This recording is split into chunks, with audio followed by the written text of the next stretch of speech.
Hello, my name is Karen Camper.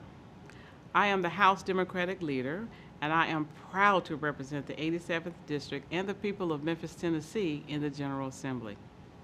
I speak today not just to the hardworking families of my hometown, but to all the people across the state of Tennessee who make up the fabric of our success.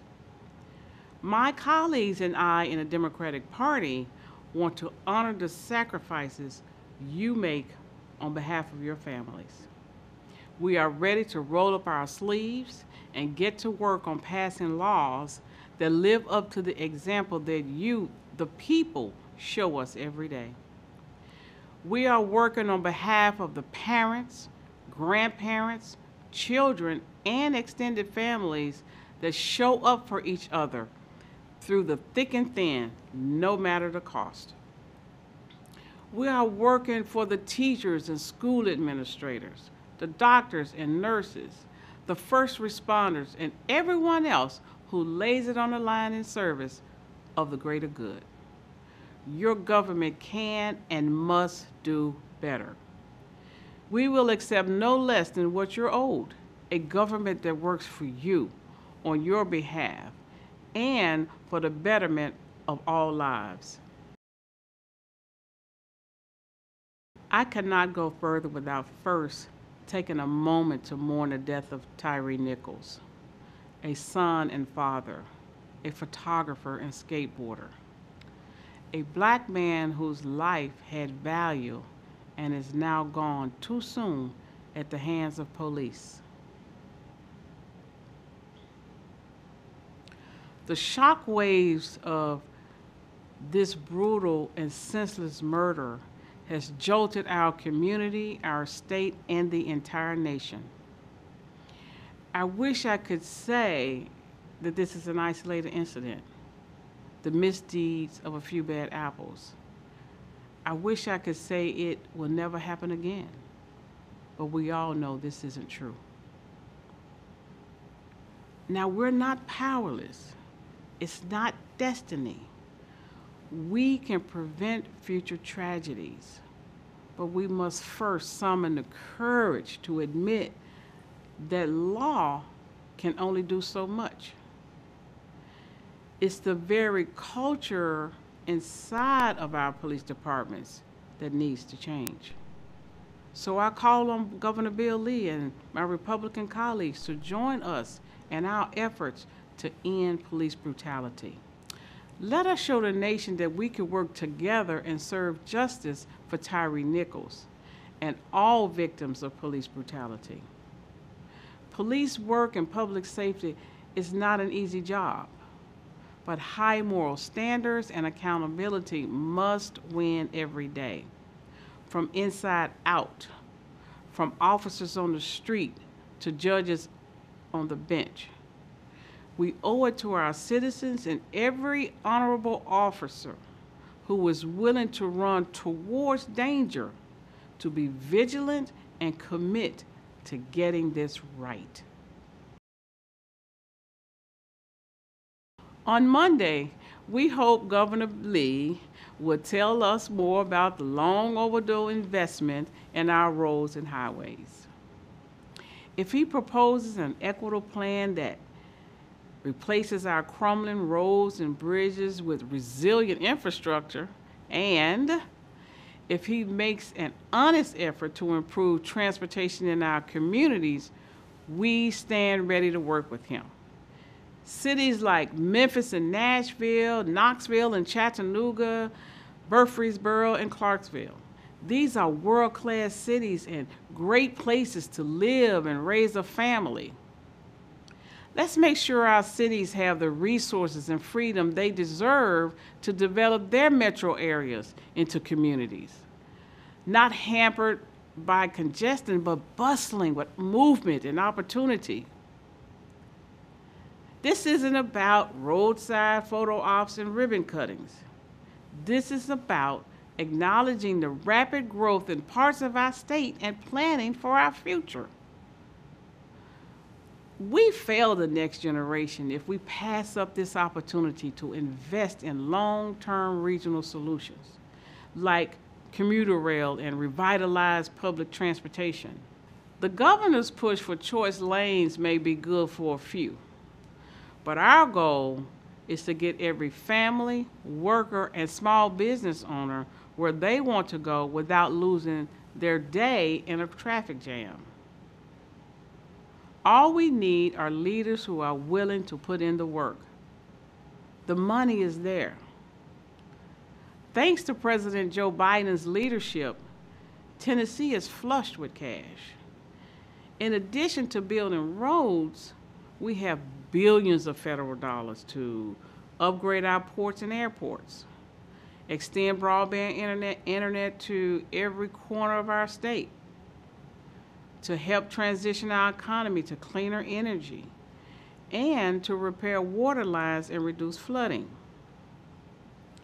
Federal aid has also pumped millions of dollars into schools and businesses in this state, all of which Governor Lee and the supermajority have accepted. So I now call on Governor Lee and the supermajority to accept more federal funding, this time for our health.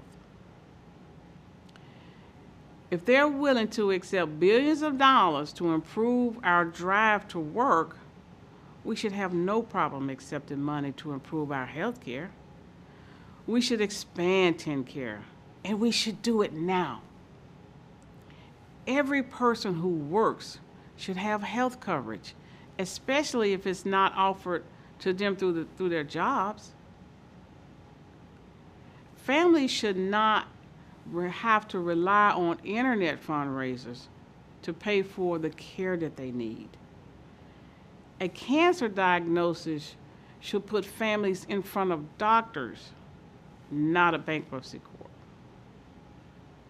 Too many people will continue having to choose between life-saving prescriptions and putting foods on their kitchen table until the governor and the supermajority choose to do what's right. The money is there. We have missed out on $23 billion so far. So please join us in making affordable and accessible health care a top priority for our working families. It's time to put the politics of division behind us. The governor and the supermajority may have the power to ban children's books, abolish gun safety permits, shut down HIV prevention programs, whitewash Black history, and discriminate against our LGBTQ neighbors. But it is not conservative to exercise power for the sake of politics. It is not conservative to use the awesome power of this state to limit the freedoms of some groups or the rights of a whole community. We would never stop fighting for a woman's right to make personal health care decisions without political interference. We would never condone discrimination against our families, friends, and neighbors. Reasonable people can disagree on policy, but it's time our state focuses on solving problems that affects us all. For instance, Governor Lee has expressed his concern for foster children and kids who have been abused. He wants us to believe they're doing everything they can to fix the crisis at the Department of Children's Services. We can do more. First, we must let our faith guide us in the principle that children are not some burden on society. These are Tennessee's children. These are our children. We may not share the same blood, but we share the same path, and we owe it to the most vulnerable children amongst us to leave no challenge unmet. Right now, our foster families and caseworkers are bearing the burdens of our state government that has failed them and these children. We must be willing to invest in their future so that They will flourish with the knowledge that they are loved by us all, and that they too will have every opportunity to thrive, no matter the circumstances of their birth. We need urgent action to hire more social workers, recruit more loving foster families, and provide better care and resources for the whole child. And while reform is sorely needed at DCS, we should also do more to keep families strong so there's never a need to call the state in the first place. Let's make sure every family and every community has the tools they need to build safe, loving, and healthy homes. That means making mental health services available to children and teenagers long before their challenges are left at the doorstep of the juvenile courthouse. We must have juvenile courts that are ready to steer the children it serves back to a path of redemption, instead of passing their problems along to an already overworked justice system. And every child should have exceptional educational opportunities that competes with any school in the world. We call on the governor to stop draining money away from our public schools. Let's invest in pre-K, smaller classroom sizes, and professional teachers who are preparing our children, not just for this decade, but for those beyond our lifetimes. I cannot stand by and watch year after year as our tax dollars are siphoned away from your communities and handed to a chosen few who do not serve our best interests. We must guard against the expansion of policies that result in the resegregation of our schools. If we ignore our past, it insults the struggles of so many heroes, like Ruby Bridges, the Memphis 13, the Clinton 12, who passed down progress and inclusion to every generation since. In this, we cannot afford to fail. We can also help kids by restoring some fairness to our tax code. Before the supermajority gives away another multi-million-dollar tax break to billionaires and big corporations, let's first cut taxes that make life easier for working families, like sales tax on baby wipes, diapers, and formula. Another way to break the cycle of poverty, crime, and abuse is to respect the contributions every working family is making to our economy. We all agree it's important to create an environment that makes our state a beacon for business opportunity. But we cannot lose sight of the people who make the engine of industry work. Hardworking Tennesseans, small business owners, and family farmers are the backbone of this economy. The people who get up in the morning and make it happen have the right to benefit from the wealth their labor creates. Our success should be measured by whether people have quality jobs, good wages, affordable housing, and all the basic things we need to build a good life. When our people do well, our children do well. There is plenty of blame for parents when a child strays.